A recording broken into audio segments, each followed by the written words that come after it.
എന്താ തന്ത്രി ചെയ്ത കുറ്റം? ശബരിമല തന്ത്രി കണ്ഠരര് രാജീവരെ അറസ്റ്റ് ചെയ്തു. SITയുടെ മിന്നൽ നീക്കം അങ്ങനെ തന്ത്രിയെ കുടുക്കിയതാണോ എന്നാണ് നമ്മൾ നോക്കുന്നത്. നിഷ്പക്ഷമായിട്ട് ഇദ്ദേഹം എന്റെ ബന്ധു കൂടിയാണ്. പക്ഷേ ബന്ധു എന്ന കാര്യം കൊണ്ടല്ല പറയുന്നത്. നമ്മുടെ ശബരിമല തന്ത്രി രാജീവ് കണ്ഠരരെ അറസ്റ്റ് ചെയ്തപ്പോൾ തന്നെ നമ്മൾ വിചാരിച്ചതാണ് അത് നമ്മുടെ രാഹുൽ ഈശ്വർ ഈ സാധനം പൊക്കി പിടിച്ചോണ്ട് വരുമെന്ന്. കാരണം പുള്ളിയുടെ ബന്ധുവാണ്, അമ്മാമനാണ്. ഒരു തന്ത്രിയൊക്കെ അങ്ങ് അറസ്റ്റ് ചെയ്യാനുള്ള ധൈര്യം പിണറായി വിജയൻ്റെ പോലീസിനുണ്ടാവുക. എന്ത് തെമ്മാടിത്താണ് ഈ കാണിക്കുന്നത്? എന്ത് വകുപ്പാണ്, ഏത് പോലീസ് വകുപ്പിൻ്റെ അടിസ്ഥാനത്തിലാണ് ഇദ്ദേഹത്തിനെ അറസ്റ്റ് ചെയ്തിരിക്കുന്നതെന്നൊക്കെ ചോദ്യം ചോദിച്ചുകൊണ്ടാണ് നമ്മുടെ രാഹുൽ ഈശ്വർ വന്നത്. പണ്ടൊരു രാഹുൽ മാങ്കൂട്ടത്തിനെ രക്ഷിക്കാൻ പോയിട്ട് ജയിലിൽ കിടന്ന് ജസ്റ്റ് ഇങ്ങോട്ട് പുറത്തു വന്നിട്ടേ ഉള്ളൂ. നമ്മുടെ ശബരിമല തന്ത്രിയും കൂടെ അറസ്റ്റ് ചെയ്തതിന് എന്തെങ്കിലും കോപ്രായം കാണിച്ച് വീണ്ടും ഗോതമ്പുണ്ട തിന്നാൻ പോണോ രാഹുലെ? ഇനിയിപ്പോൾ ഇയാൾക്ക് പറയാനുള്ള കുറച്ച് കാരണങ്ങളുണ്ട് കേട്ടോ. ഒന്ന് കേട്ടു നോക്കി കഴിഞ്ഞാലേ നമുക്ക് അറിയുള്ളൂ. മൂക്കത്ത് വിരൽ വെച്ച് പോകും. നിഷ്പക്ഷമായി നീതിയുക്തമായി സത്യം പറയണമെന്നുള്ളതുകൊണ്ടാണ്. നിങ്ങൾ ഇത് കേട്ടാൽ ഇതിന്റെ പിന്നിൽ എന്താണെന്ന് നിങ്ങൾക്കും മനസ്സിലാവും. തന്ത്രി ചെയ്ത കുറ്റം എന്താ? നമുക്ക് ഏറ്റവും പ്രമുഖമായ ഏഷ്യാനെറ്റിന്റെ റിപ്പോർട്ട് ഒന്ന് എടുക്കാം. അതായത് ഏഷ്യാനെറ്റിന്റെ റിപ്പോർട്ടിൽ വളരെ വിശദമായിട്ട് തന്നെ SITയുടെ നിർണായക കണ്ടെത്തൽ എന്ന് പറഞ്ഞു കൊടുത്തിട്ടുണ്ട്. SITയുടെ നിർണായക കണ്ടെത്തൽ എന്ന് വായിക്കാം. ഈ മനുഷ്യന് വിദ്യാഭ്യാസം ഇല്ലെന്ന് തോന്നിപ്പോകും. ഈ പോറ്റിയെ ശബരിമലയിൽ കൊണ്ടുവന്നതിൽ വലിയ കുറ്റമാണോ? അത് കൊണ്ടുവന്നതാണ്, അത് അയാൾ തന്നെയാണ്. അതിലെന്താണ് തെറ്റ്? ഇനി 2007 കൊണ്ടുവന്നു കഴിഞ്ഞാൽ 2035 പോറ്റി കട്ടുകഴിഞ്ഞാൽ ഈ കണ്ഠരരാണോ അതിൻ്റെ റെസ്പോൺസിബിലിറ്റി? ആണ് രാഹുലിന് മനസ്സിലാക്കാനായിട്ടാണ്.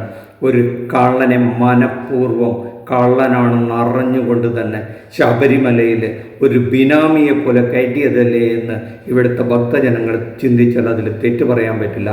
ഇദ്ദേഹത്തിന് വേണ്ടി അവിടെ അനർഹമായ ഒരു മനുഷ്യനെ, യാതൊരു കഴിവുമില്ലാത്തൊരു മനുഷ്യനെ, ഈ പൂജാവിധികളൊന്നും പരിചയമില്ലാത്ത മനുഷ്യനെ വെറും അടിച്ചു തളിക്കാരനായ കഴകക്കാരനായി കൊണ്ടുവന്നൊരു പോറ്റിയെ പടിപടിയായി അവിടെ വളർത്തി ശബരിമലയിലെ എല്ലാ കാര്യങ്ങളിലും ഇടപഴകിച്ച് അവിടുത്തെ ആ ഭരണ സംവിധാനത്തിൻ്റെ ദേവസ്വം ബോർഡിനെ വരെ കബളിപ്പിച്ചുകൊണ്ട് അവരെല്ലാം വിശ്വസിപ്പിച്ച്, കാരണം തന്ത്രി കോപിച്ചാൽ അത് ശബരിമലയിലെ വിശ്വാസികളെ കോപിക്കും.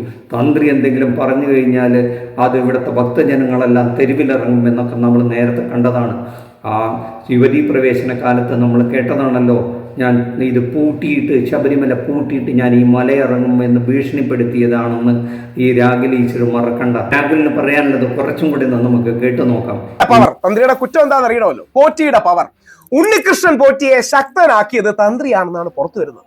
ഇന്ത്യയുടെ നീതിന്യായ വകുപ്പിൽ ഏത് വകുപ്പാണത്? പോറ്റിയെ ശക്തനാക്കിയത് തന്ത്രിയാണെന്നാണ് വരുന്നത്.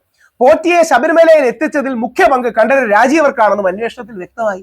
2007 കീശാന്തിയുടെ കൂടെ നിൽക്കുന്ന ഒരാളായിട്ട് ഇയാളെ കൊണ്ടുവന്നതിന് കണ്ഠരര് രാജീവർക്കാണെന്ന് തന്നെ. അതുകൊണ്ട് എന്താ 2019 പോറ്റി നടത്തിയ ഒരു കള്ളത്തരത്തിനോ ഇനി 2035 പോറ്റി ഒരു ശബരിമലയിൽ ഒരു കള്ളത്തരം നടത്തുവാറിരിക്കട്ടെ, ഇപ്പോ അല്ല 35 ആദ്യം കൊണ്ടുവന്ന ആൾക്കാണ് അതിന്റെ ഉത്തരവാദിത്വം. എന്തുതരം ലോജിക്കാണ്?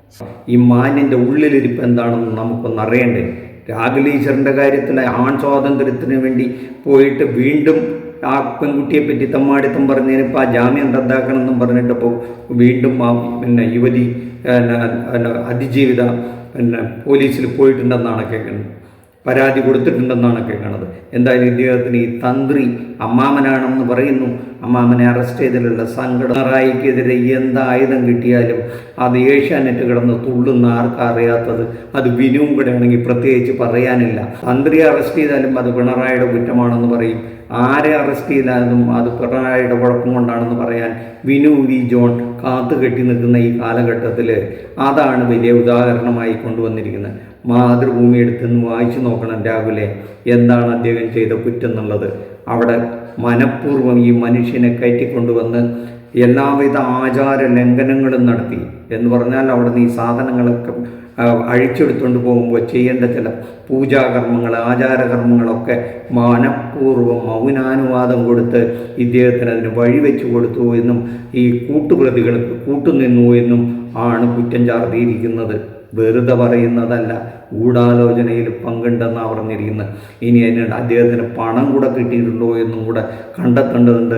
അതിനാളെ അറസ്റ്റ് ചെയ്തേ പറ്റൂ എന്ന് ഈ SITക്ക് ബോധ്യപ്പെട്ടതിൻ്റെ വെളിച്ചത്തിൽ തന്നെ ആയിരിക്കും അദ്ദേഹത്തെ അറസ്റ്റ് ചെയ്തിട്ടുണ്ടാവുക. അതിന് രാഹുൽ ഈശ്വർ കിടന്ന് തുള്ളിയിട്ടോ കുരു പൊട്ടിയിട്ടോ ഇവിടെ കാര്യമില്ല.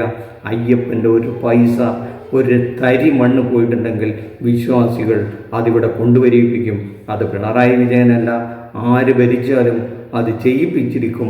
അയ്യപ്പൻ അത് ഏത് സമയത്താണ് ചെയ്യേണ്ടതെന്നറിയാം. ഇന്നലത്തെ പ്രത്യേകത അറിയോ? ഉത്രം നാളാണ്, അയ്യപ്പൻ്റെ ജന്മദിനമാണ്. ആ കറക്റ്റ് ഡേറ്റിൽ യഥാർത്ഥ റൂട്ടിലേക്ക് SIT പോയിരിക്കുന്നു. ഇനി ഇവിടുന്ന് അങ്ങോട്ട് പോകുന്നത് അത് ഏത് മന്ത്രിയായാലും തന്ത്രിയായാലും അയ്യപ്പൻ വലവീശി പിടിച്ചിരിക്കും.